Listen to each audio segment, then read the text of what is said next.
믿기 힘든 일이 일어났습니다. 지금 모로코 아바트 공항에서 믿을 수 없는 일이 벌어진 겁니다. 프랑스 최고위 인사는 30분 넘게 굴욕적인 수색을 당하는데 한국 엔지니어는 단 3초 만에 VIP처럼 통과합니다. 한국인은 가족입니다라는 말까지 등장하자 유럽은 충격에 빠졌습니다. 하지만 진짜 놀라운 건 따로 있습니다. 한 프랑스 여성 연구원이 이 장면 이후 절대 믿지 않던 한국을 선택하게 된 이유, 그 소름 돋는 진실이 지금 공개됩니다. 그 전에 구독과 좋아요를 눌러주시면 영상 제작에 큰 힘이 됩니다. 그리고 한국이 최고라고 생각하신다면 댓글에 한국 최고라고 남겨주세요. 어디서 듣고 계신지도 함께 남겨주세요. 저는 틀리지 않는 사람이었습니다. 24년간 그게 제 자랑이었어요. 파리 중앙구조공학연구소에서 책임 연구원으로 일하면서 제가 서명한 보고서가 잘못된 적은 단 한 번도 없었죠. 교량 붕괴 원인 분석, 지진 피해 평가, 초고층 건물 안전 검증. 유럽의 굵직한 인프라 프로젝트들이 제 판단을 거쳐 통과되거나 거부됐습니다. 저는 숫자로 말했고 숫자는 거짓말하지 않았어요. 그래서 모로코에서 처음 회의가 시작됐을 때도 저는 확신했습니다. 라바트의 회의실은 에어컨이 3개 돌아가고 있었고 창밖으로는 아틀라스 산맥 방향의 뿌연 하늘이 보였어요. 모로코 정부가 추진하는 북아프리카 역대 최대 규모의 신재생 에너지 인프라 프로젝트였습니다. 총 사업 규모만 23조 원이 넘었고 이 프로젝트의 구조 안전성 검증 책임자가 바로 저였어요. 프랑스 팀, 중국 팀, 그리고 한국 컨소시엄.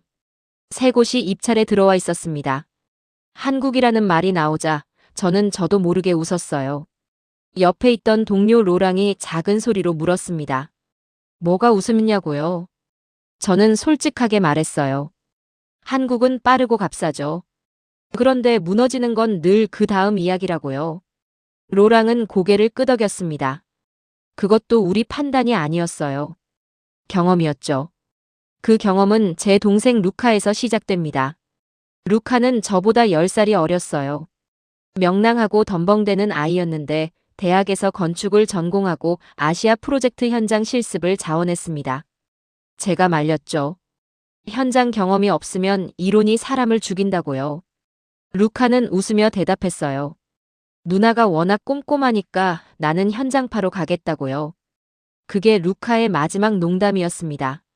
사고는 루카가 현장에 도착한 지 열나흘 만에 났습니다. 아시아 어딘가의 공사 현장, 붕괴된 비계 더미 아래에서 루카는 발견됐어요. 저는 유리창 너머로 루카를 마지막으로 봤습니다. 그날 이후로 저는 2가지를 믿게 됐어요. 첫째, 구조는 목숨이다. 둘째, 아시아의 기술은 믿을 수 없다. 그 믿음은 24년 동안 단 한 번도 흔들린 적이 없었습니다. 라바트 회의실에서 저는 메모장에 짤막하게 적었어요. 한국 컨소시엄, 최저가 제시 가능성 높음. 안전기준 재검토 필수. 그리고 속으로 생각했죠. 이번에도 결론은 달라지지 않을 것이라고요. 저는 틀리지 않는 사람이었으니까요. 그때까지는요. 모로코 공항은 언제나 복잡합니다. 카사블랑카에서 환승해 라바트로 내려오는 길, 저는 8명의 프랑스 기술팀과 함께 입국장으로 들어갔어요. 우리는 EU 여권을 들고 있었고 공식 정부 초청장도 있었습니다. 절차상 문제가 없는 상황이었죠. 그런데 심사대 앞에서 우리 팀은 멈췄습니다. 보조심사관이 다가왔어요. 짐을 열라고 했습니다. 노트북을 꺼내라고 했고 서류 봉투 안까지 확인했어요. 저는 내색하지 않으려 했지만 얼굴이 화끈거렸습니다. 우리는 공식 방문단이었으니까요. 로랑이 영어로 뭐라고 항의했지만 심사관은 표정 하나 바꾸지 않았어요. 규정이라고만 했습니다. 20분이 지났을 때였어요. 옆 심사대에 3명이 섰습니다. 허름한 카고 바지에 점퍼를 걸친 차림이었어요. 서류 가방 하나에 작은 배낭. 겉으로 봐서는 아무것도 판단할 수 없는 외모였습니다.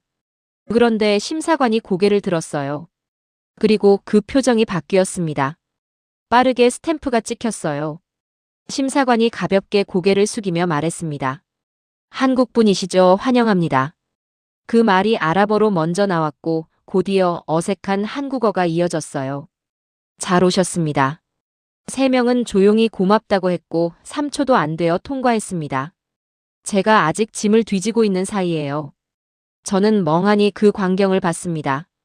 말이 안 된다고 생각했어요. 우리는 프랑스에서 왔고 공식 초청 문서가 있었습니다. 저 사람들은 작업복 차림이었어요. 외교적 편의가 있다고 해도 이건 지나친 거 아닌가, 정치적인 쇼 아닌가 싶었습니다. 그렇게 생각하려고 했어요. 그런데 심사관의 표정이 자꾸 머릿속에 걸렸습니다. 그건 위에서 지시받은 표정이 아니었어요. 뭔가를 알고 있는 사람의 표정이었습니다. 진짜로 반갑다는 태도였어요. 그것이 이상했습니다. 국가와 국가 사이에 그런 감정이 가능한 건가 싶었죠. 나중에 모로코 쪽 담당자 사라에게 물었습니다. 한국인들이 특별 취급을 받는 이유가 뭐냐고요? 사라는 대답하기 전에 잠깐 저를 봤어요. 제가 진짜 모르는 거냐고 확인하는 눈빛이었습니다. 그러고는 짧게 말했어요. 그분들은 그냥 기술자가 아닙니다. 우리 아이들을 살린 사람들이에요. 저는 그 말의 의미를 그때는 몰랐습니다. 그냥 과장된 표현이라고 생각했어요. 하지만 그날 밤 호텔 침대에 누워서도 그 심사관의 표정이 자꾸 떠올랐습니다. 국가가 아니라 사람을 향한 태도. 그건 훈련으로 만들어지는 게 아니었어요. 이상했습니다. 분명히 뭔가가 있었어요. 저는 그게 뭔지 알고 싶지 않으려고 애썼습니다. 하지만 이미 늦었을지도 몰랐어요. 현장 조사는 사흘째였습니다. 아틀라스 산맥 기슭을 따라 이어지는 예정 노선을 걸으면서 저는 집안 데이터와 위성 이미지를 비교하고 있었어요. 이 구간은 지진 위험 등급이 높은 곳이었습니다. 20년 전 규모 6.2의 지진이 있었고 지금도 미세 진동이 관측되는 지역이었어요.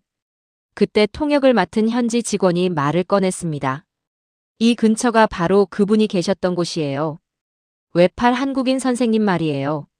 저는 걸음을 멈추지 않았습니다. 그냥 흘려들었어요. 현지 가이드들은 종종 이런 이야기를 합니다. 영웅담, 지역의 자랑, 관광 코스처럼 반복되는 서사들이죠. 그런데 그날 오후 주민 인터뷰 자리에서 또 그 이름이 나왔습니다. 이번엔 직접 들었어요. 70대 초반의 노인이었는데 말을 시작하자마자 눈가가 젖어들었습니다. 사라가 통역해줬어요. 18년 전이라고 했습니다. 큰 산사태가 났고 아이들이 흙더미에 갇혔어요. 구조대는 이미 철수하고 없었고 마을 사람들만 남아 있었습니다. 그때 저 아래 강변 캠프에 머물던 한국인 엔지니어가 혼자 올라왔다고 했어요. 아무도 올라오지 않았는데 그 사람이 왔다고요. 저는 처음엔 꾸며진 이야기라고 생각했습니다. 지나치게 극적이었거든요. 홀로 현장에 뛰어들어 아이들을 구하고 그 과정에서 오른팔 기능을 잃는다. 이건 영화에나 나올 법한 이야기였어요. 현실에서 사람들은 그렇게 행동하지 않습니다. 특히 나 혼자 남겨지는 상황에서는요. 그런데 그 노인의 눈빛이 자꾸 걸렸습니다. 구조 기록을 확인했어요. 사라가 지역 행정청 자료를 찾아줬습니다. 실제로 기록이 있었어요. 날짜, 위치, 구조 인원 수, 그리고 이름. 이정수. 대한민국 국적. 당시 37세. 현장 근처 댐 기초공사에 파견된 엔지니어였습니다. 기록에는 한 줄이 더 있었어요. 구조 과정에서 오른쪽 어깨 관절 파열. 신경 손상. 기능 회복 불가. 저는 그 종이를 오래 봤습니다. 이건 꾸며진 게 아니었어요. 공문서에는 감동을 넣지 않습니다. 그냥 사실만 있었어요. 그리고 그 사실이 오히려 더 무거웠습니다. 그날 저녁 저는 사라에게 조용히 물었어요. 그 사람은 왜 올라간 건가요? 구조대도 포기한 상황에서요. 사라는 잠시 생각했습니다. 그리고 대답했어요. 그분은 도망치지 않았어요. 그게 다예요. 저는 그 대답을 받아들이기가 불편했습니다. 너무 단순했거든요. 사람이 목숨을 걸 때 그 이유가 그것만일 수는 없다고 생각했어요. 뭔가 더 있어야 한다고, 이유가 있어야 한다고요. 하지만 그날 밤에 생각해보니까 알겠더라고요. 도망치지 않는다는 것. 그게 얼마나 어려운 선택인지요. 저는 숫자를 믿는 사람입니다. 감정이 흔들릴 때도, 판단이 어려울 때도 저는 항상 데이터로 돌아갔어요. 숫자는 배신하지 않는다고 생각했습니다. 적어도 그때까지는요. 모로코 현장 조사가 사흘 남았을 때였습니다. 저는 지역 건축물 피해 통계를 요청했어요. 이 지역에는 15년 전 큰 지진이 있었고 그 기록이 여러 기관에 분산되어 있었습니다. 저는 데이터를 모아 직접 분석하기로 했어요. 어떤 구조가 버텼고 어떤 구조가 무너졌는지 보고 싶었거든요. 자료를 다 펼쳐놓은 건 밤이 깊어서였습니다. 처음에는 그냥 숫자들이었어요. 건물 유형, 시공연도, 피해 등급. 저는 유형별로 분류하기 시작했습니다. 그러다가 시공 주체 항목을 보게 됐어요. 유럽 자본주도 건축물, 중국 기업 시공 건축물, 그리고 한국 기업 참여 건축물. 손이 멈췄습니다. 숫자가 이상했어요. 유럽 방식으로 설계되고 시공된 건축물의 붕괴율은 32%였습니다. 중국 기업이 주도한 건축물은 41%였어요. 전체 평균과 비슷하거나 높은 수치였습니다. 저는 그 숫자를 보면서 어느 정도 예상한 범위라고 생각했어요. 그런데 한국 기업이 참여한 구조물의 피해율을 봤을 때 눈이 멈췄습니다. 2%. 그 숫자를 2번 확인했습니다. 데이터 출처를 다시 봤어요. 다른 자료에서 교차 검증했습니다. 2%였어요. 그것도 부분 손상을 포함한 수치였습니다. 완전 붕괴는 단 한 건도 없었어요. 저는 올해 그 숫자를 봤습니다. 이건 우연이 아니었어요. 지진은 구분하지 않습니다. 어느 나라가 지었는지 가려서 흔들지 않아요. 같은 규모, 같은 지역, 같은 충격이었는데 결과가 이렇게 달랐다면 그건 기술의 차이입니다. 설계의 차이고 시공 방식의 차이예요. 제 논리가 처음으로 무너지는 느낌이었습니다. 저는 파일을 닫았어요. 다시 열었습니다. 또 닫았어요. 이걸 인정하고 싶지 않았습니다. 인정하면 24년이 흔들리는 것 같았거든요. 제가 서명한 보고서들, 제가 거부한 프로젝트들, 제가 통과시킨 설계들. 그 모든 것들이 혹시 편견 위에 세워진 게 아닌가 싶었어요. 사라에게 전화했습니다. 이 데이터 맞는 거죠? 오류 없는 거죠? 사라는 잠시 침묵했어요. 그리고 말했습니다. 맞아요. 그리고 LODC, 한국팀은 이 지역 집안 특성에 맞춰서 따로 설계한 거예요. 그게 달랐던 거예요. 전화를 끊었습니다. 창가에 앉아서 한참 있었어요. 밖은 어두웠습니다. 안은 더 어두운 느낌이었어요. 이건 우연이 아니다. 그 생각이 머릿속에서 반복됐습니다. 그리고 그 생각이 무서웠어요. 왜냐하면 우연이 아니라면 제가 지금까지 믿어온 것들을 전부 다시 봐야 했으니까요. 저는 그게 두려웠습니다. 루카 이야기를 다시 꺼내기까지 시간이 걸렸습니다. 저는 모로코에 온 지 열흘이 넘었을 때 처음으로 루카의 사고 파일을 다시 열었어요. 파리에 있는 제 연구소 서버에 암호로 잠겨있던 폴더였습니다. 한 번도 다시 열지 않은 파일이었어요. 사고 이후 관련 자료를 모두 정리해서 넣어두고 닫아버렸거든요. 그때 저는 결론이 있다고 생각했습니다. 아시아의 부실한 현장 관리, 불충분한 안전 설비. 그게 루카를 죽인 이유라고 믿었어요. 공식 보고서에도 그렇게 쓰여 있었고 저는 그 결론을 받아들였습니다. 받아들인 게 아니라 그 결론에 기댄 거였죠. 이번엔 다르게 읽었습니다. 보고서를 처음부터 다시 읽었어요. 사고 경위, 현장 상황, 책임 소재 분석. 그 안에 제가 처음에 보지 않으려 했던 내용이 있었습니다. 비계 설계를 최종 승인한 주체. 원가 절감을 이유로 안전 보조 장치를 삭제한 결정. 그 결정을 내린 회사. 유럽 회사였습니다. 루카가 일하던 현장의 실질적 시공 관리는 프랑스 계열 건설사가 맡고 있었어요. 현장을 직접 운영한 건 아시아 협력사였지만 설계 기준을 결정하고 비용을 압박한 건 발주 측이었습니다. 비계 안전 보조 구조물을 제거하기로 한 것, 원가 3%를 아끼기 위해 내린 결정이었어요. 그 결정이 어디서 나왔는지가 보고서 부록 어딘가에 작은 글씨로 적혀 있었습니다. 저는 그걸 12년 동안 못 본 게 아니었어요. 안 본 거였습니다. 무너졌습니다. 그냥 멍하니 앉아 있었어요. 노트북 화면을 보면서 아무 생각도 안 났습니다. 잠시 후에 눈물이 났어요. 루카 때문이 아니었습니다. 저 때문이었어요. 저는 24년간 틀린 원인을 믿었습니다. 그리고 그 믿음 위에서 수십 개의 프로젝트를 평가했고 수많은 판단을 내렸어요. 그 판단들이 얼마나 편향되어 있었는지 지금 생각하면 가슴이 내려앉는 것 같았습니다. 루카는 아시아 기술 때문에 죽은 게 아니었어요. 비용을 아끼려 한 어른들 때문에 죽은 거였습니다. 그리고 그 어른들은 제가 평생 동안 신뢰해온 쪽이었어요. 다음 날 아침 사라에게 한 가지를 물었습니다. 한국팀이 이 지역 현장 설계를 할 때 원가 절감 압박이 있었냐고요. 발주처에서 비용을 줄이라는 요청이 있었냐고요. 사라는 잠깐 생각하더니 고개를 저었습니다. 있었어요. 처음에는요. 근데 한국팀이 거부했대요. 이 부분을 줄이면 책임을 못 진다고 했다고 하더라고요. 책임을 못 진다고 했다고요. 그 말이 한동안 머릿속에서 울렸습니다. 현장 투입은 제가 자청한 일이었습니다. 검증 책임자는 서류만 봐도 되었어요. 데이터 분석, 보고서 검토, 현장 대리인 보고를 취합하면 됩니다. 하지만 저는 직접 보고 싶었어요. 한국팀이 일하는 방식을. 숫자 뒤에 뭐가 있는지를요. 아틀라스 기습공사 현장은 새벽 5시 반에 시작했습니다. 저는 6시에 도착했는데 이미 현장이 돌아가고 있었어요. 아직 해도 완전히 뜨지 않은 시간에 한국 엔지니어들과 모로코 현지 작업자들이 섞여서 움직이고 있었습니다. 큰 소리는 없었어요. 분주했지만 조용했습니다. 이상했습니다. 이런 대형 공사 현장은 보통 시끄럽거든요. 가까이 가서 보니 알겠더라고요. 도면을 들고 현장을 도는 게 아니었어요. 반대였습니다.